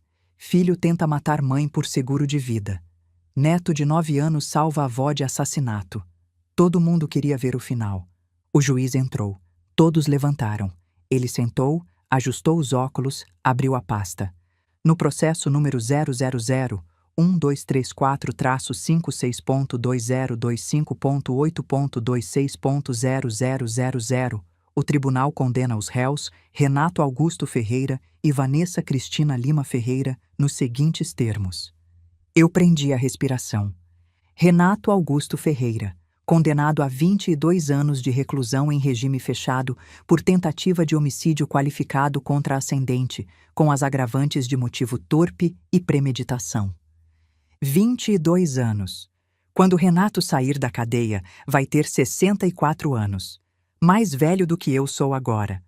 Vanessa Cristina Lima Ferreira, condenada a 18 anos de reclusão em regime fechado por coautoria em tentativa de homicídio e por exposição de menor a perigo de vida. 18 anos. Pedro vai ser adulto, formado, talvez casado, quando a mãe sair. O juiz continuou falando, explicando a sentença, os recursos cabíveis, os prazos. Mas eu já não ouvia. Eu olhava para o meu filho. Renato estava parado, rígido, como uma estátua. As mãos algemadas na frente, o rosto sem expressão. Quando os policiais vieram para levá-lo, ele se virou. Procurou meu rosto na plateia. Nossos olhos se encontraram. Eu esperava ver arrependimento, remorso, dor, alguma coisa humana. O que eu vi foi raiva. Raiva pura, fria, destilada. Os lábios dele se moveram. Eu não ouvi o som através do vidro, mas li as palavras. Você vai se arrepender. Depois os policiais o levaram embora. Vanessa foi atrás, chorando, gritando que era inocente. E eu fiquei ali, sozinha na última fileira, enquanto o tribunal se esvaziava. Acabou, eu pensei.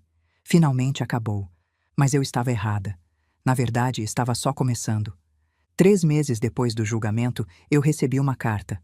Chegou numa terça-feira, junto com as contas e propagandas de sempre.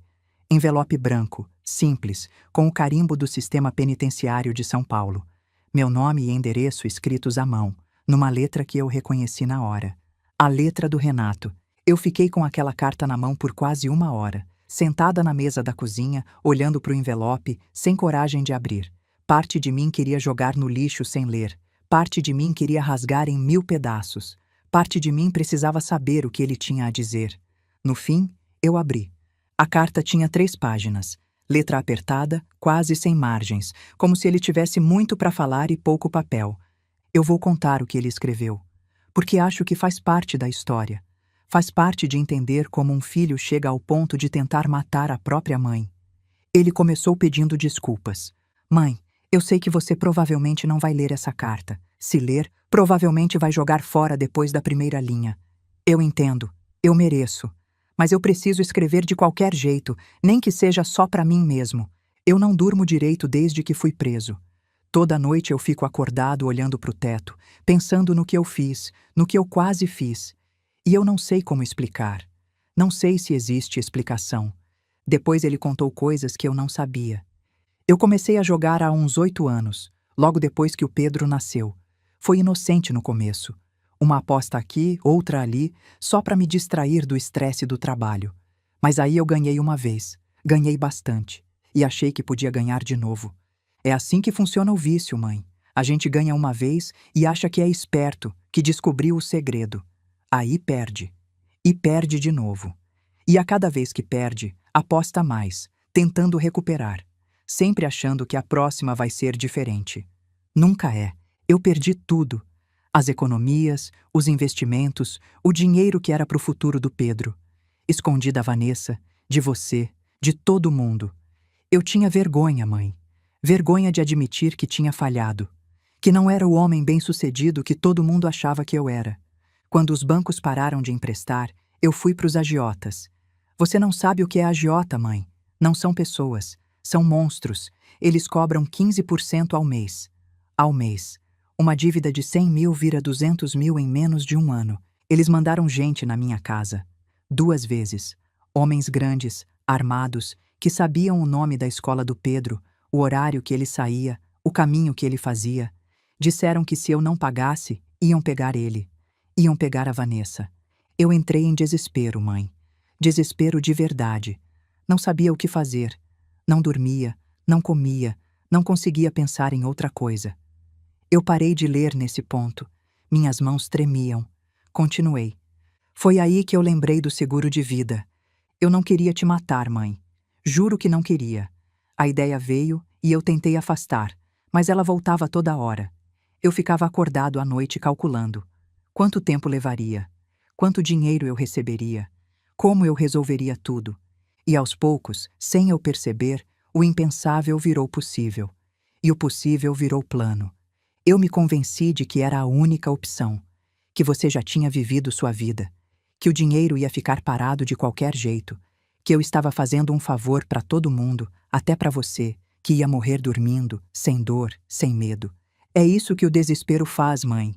Ele transforma monstros em heróis na sua própria cabeça.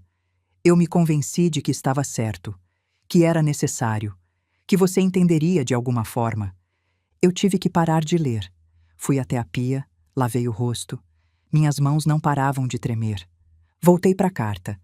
Quando você desceu para o porão naquela noite, eu tive certeza de que você ia descobrir. Eu quase desci atrás, quase inventei uma desculpa para te tirar de lá. Mas aí você subiu e pareceu normal, e eu relaxei. Achei que tinha dado certo. Eu não sei se o vinho tinha alguma coisa. Acho que não.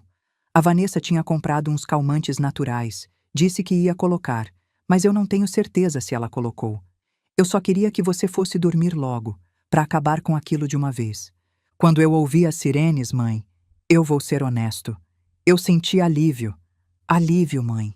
Eu senti alívio porque significava que eu não ia ter que fazer aquilo, que alguém tinha me impedido, que eu não ia ter que viver o resto da vida sabendo que matei minha própria mãe.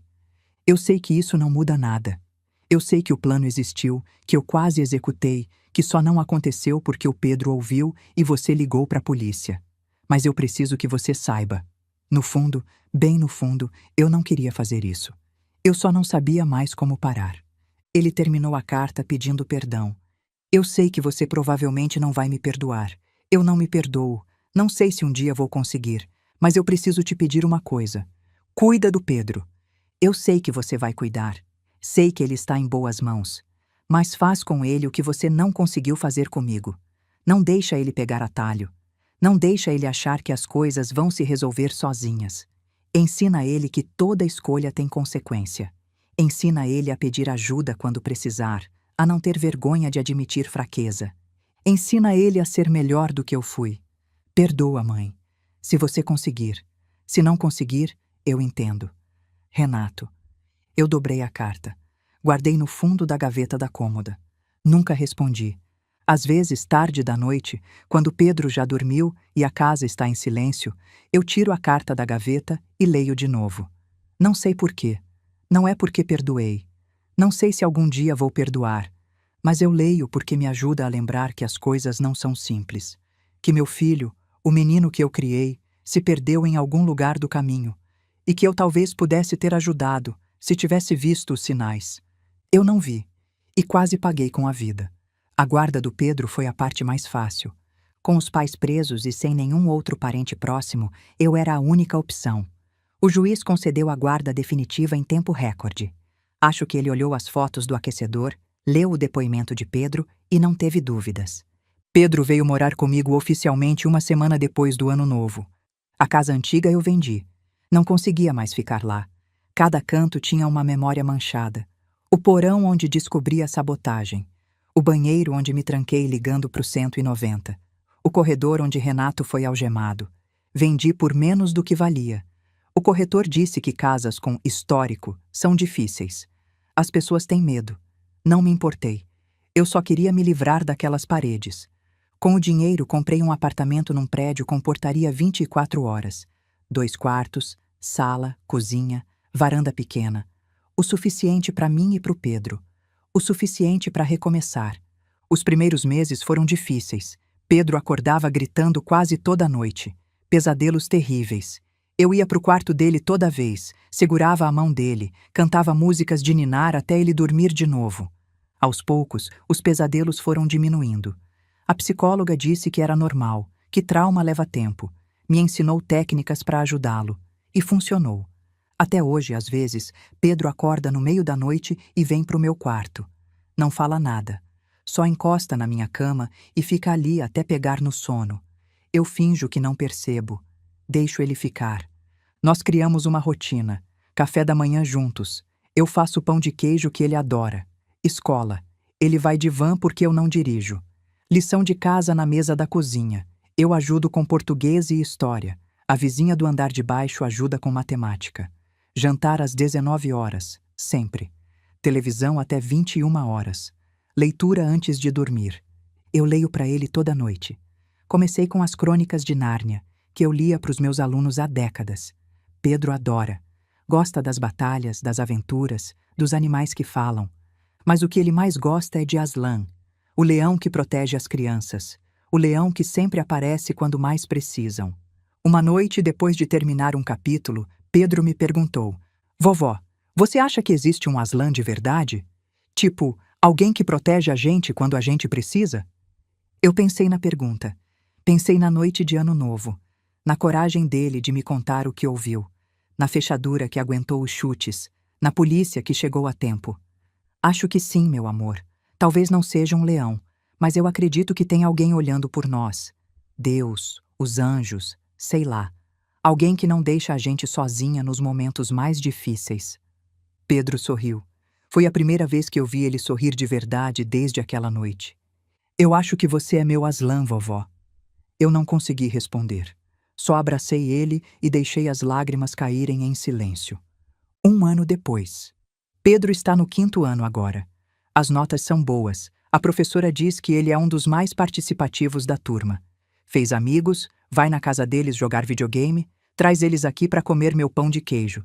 Ele ainda faz terapia uma vez por semana. A psicóloga diz que está evoluindo bem, que crianças são resilientes, que ele vai ficar bem. Eu também faço terapia. Custei a aceitar, achava que não precisava, que era forte o suficiente para lidar sozinha. Mas a psicóloga disse uma coisa que ficou na minha cabeça. Ser forte não significa carregar tudo sozinha. Significa saber quando pedir ajuda. Então eu pedi. E ajudou. Ainda ajuda. No mês passado, plantamos uma árvore na área comum do prédio. Um ipê amarelo, a árvore favorita do Antônio Carlos. Pedro escolheu o lugar, cavou o buraco, colocou a muda. Eu ajudei a cobrir com terra. Vovó, essa árvore vai ficar grande? Ele perguntou, olhando para a muda pequenininha. Vai, se a gente cuidar direito vai ficar enorme, cheia de flores amarelas todo agosto. A gente vai ver ela crescer? Eu olhei para ele. Meu neto. Minha razão de viver. Minha força para acordar todo dia. Vamos, meu amor. A gente vai ver ela crescer junto. Ele sorriu. É tipo a gente, né, vovó? A gente também tá crescendo junto. Eu puxei ele para um abraço. É, meu amor, exatamente tipo a gente. Semana passada, Pedro me perguntou sobre o pai. Estávamos jantando macarrão, do jeito que o Antônio Carlos gostava, com bastante queijo, quando ele largou o garfo e me olhou sério. Vovó, você acha que o papai pensa em mim? Eu parei de comer. Acho que sim, meu amor. Tenho certeza que sim. Você acha que ele me ama? Ainda? A pergunta doeu. Nenhuma criança de 10 anos deveria ter que fazer essa pergunta. Eu acho que ele te ama do jeito que ele consegue amar, Pedro. Mas às vezes o amor das pessoas não é suficiente. Às vezes as pessoas machucam quem amam, mesmo sem querer. Ele machucou você. Machucou. Ele ia me machucar também? Eu respirei fundo. Como se responde isso para uma criança? Eu acho que ele não queria te machucar, meu amor. Mas as escolhas que ele fez podiam te machucar, sim. E foi por isso que a vovó fez o que fez, para te proteger. Pedro ficou em silêncio por um momento. Depois perguntou: Você acha que um dia eu vou querer ver ele? Isso vai ser escolha sua, só sua. Quando você for grande, você decide. Ninguém vai te obrigar. E se eu nunca quiser? Aí a gente nunca vai. E tá tudo bem, você não deve nada para ele. Ele assentiu, parecendo aliviado. Voltou a comer o macarrão. E eu fiquei olhando para ele, pensando em tudo que esse menino já passou, em como ele é forte, em como ele sobreviveu, em como ele ainda consegue sorrir e fazer amigos e sonhar com o futuro. Pedro vai ficar bem. Eu sei disso. Não porque a vida vai ser fácil, não vai, mas porque ele tem algo dentro dele. Uma luz, uma força, algo que não se apaga. Eu vi essa luz na véspera de Ano Novo, quando ele teve coragem de me contar o que ouviu. Eu vejo ela todo dia, quando ele acorda, rega o ipê e volta correndo para tomar café comigo. Essa luz é o que importa. Essa luz é o que eu vou proteger até o último dia da minha vida. Faz 1 ano que tudo aconteceu. 1 ano desde a véspera de Ano Novo que quase me matou. Eu tenho 66 anos agora. Sou aposentada, viúva e estou criando um menino de 10 anos sozinha. Não é a vida que eu planejei. Não é a velhice que eu imaginei. Mas é a vida que eu tenho. E eu aprendi a ser grata por cada dia dela. Olhando para trás, eu vejo uma mulher que ignorou os sinais por tempo demais, que viu as mentiras do filho e fingiu não ver, que viu os gastos excessivos e inventou desculpas, que viu o desespero crescendo e chamou de fase. Eu era mãe. Mães querem acreditar no melhor.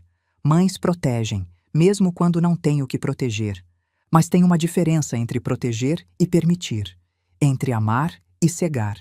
Eu amei meu filho a ponto de ficar cega, e essa cegueira quase me matou. Se você está assistindo essa história, eu imploro, presta atenção nos sinais.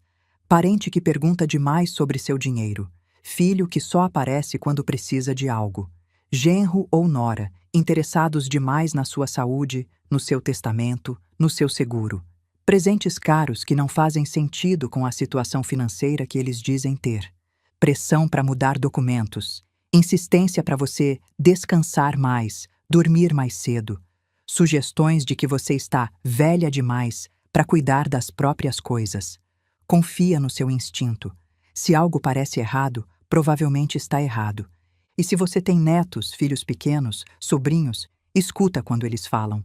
Crianças veem mais do que a gente imagina. Pedro tinha 9 anos. 9 anos. E ele teve coragem de me contar o que ouviu, mesmo morrendo de medo. Ele me salvou. A sua história pode salvar alguém também. Eu perdi meu filho naquela noite de Ano Novo. Não para a morte, mas para a cadeia, para a vergonha, para o peso de saber que eu criei alguém capaz de tentar matar a própria mãe por dinheiro. Eu vou carregar esse peso para o resto da vida. Vou me perguntar onde errei, o que podia ter feito diferente. Mas também carrego outra coisa. A certeza de que fiz a escolha certa. Às vezes, fazer a coisa certa dói. Dói mais do que qualquer coisa. Fazer a coisa certa pode significar denunciar o próprio filho. Pode significar destruir a família que você passou a vida construindo. Mas fazer a coisa certa também significa acordar no dia seguinte. Significa ver seu neto crescer. Significa ter a chance de recomeçar. Eu escolhi viver. E faria tudo de novo. O ipê que a gente plantou está brotando. Toda manhã, antes de ir para a escola, Pedro desce para regar. Às vezes eu fico na varanda tomando café, olhando ele lá embaixo de uniforme, com o regador na mão, conversando com a plantinha como se ela pudesse responder. Ele me vê e acena. Eu aceno de volta. Ainda estamos em pé. Eu e ele, juntos. Naquela véspera de Ano Novo, meu filho tentou me matar. Mas quem morreu foi a ilusão de que família é sempre segura, de que sangue é sempre proteção, de que amor de mãe resolve qualquer coisa. E das cinzas dessa ilusão nasceu algo mais forte, a certeza de que eu posso enfrentar qualquer coisa, de que eu sobrevivi ao pior, de que nada mais vai me derrubar. Se você chegou até aqui, eu quero te agradecer do fundo do meu coração. Sério. Você ficou comigo durante toda essa história, sentiu comigo, torceu por mim e pelo Pedro. Isso significa mais do que você imagina. Esse ano que passou foi difícil para muita gente. Para mim, foi o ano em que eu quase morri, mas também foi o ano em que eu renasci. O ano em que eu descobri que sou mais forte do que pensava. O ano em que ganhei um neto para criar e uma vida nova para viver. E agora, 2026 está chegando. Um ano novo, cheio de possibilidades, cheio de esperança. Eu desejo para você um 2026 de muita prosperidade, de saúde, de paz, de amor verdadeiro, daquele que não machuca, daquele que protege. Que você tenha forças para enfrentar qualquer tempestade. Que você tenha sabedoria para reconhecer os sinais e que você tenha pessoas do seu lado que te amam de verdade. Se você ficou comigo até o final, me faz um favor? Comenta aqui embaixo, Feliz 2026, para eu saber que você ficou comigo até o fim. Quero saber quantas pessoas me acompanharam nessa jornada. E se essa história tocou você, compartilha. Manda para sua mãe, sua avó, sua tia, sua amiga. Porque o que aconteceu comigo pode acontecer com qualquer uma, e se essa história salvar uma vida que seja, tudo isso terá valido a pena. Um abraço apertado com todo o carinho do meu coração de avó. Carmen Helena Machado Ferreira, Ribeirão Preto, São Paulo. Feliz 2026 para você e toda a sua família. E lembra, amor de verdade não machuca. Se machuca, não é amor. Amor de verdade cuida de você.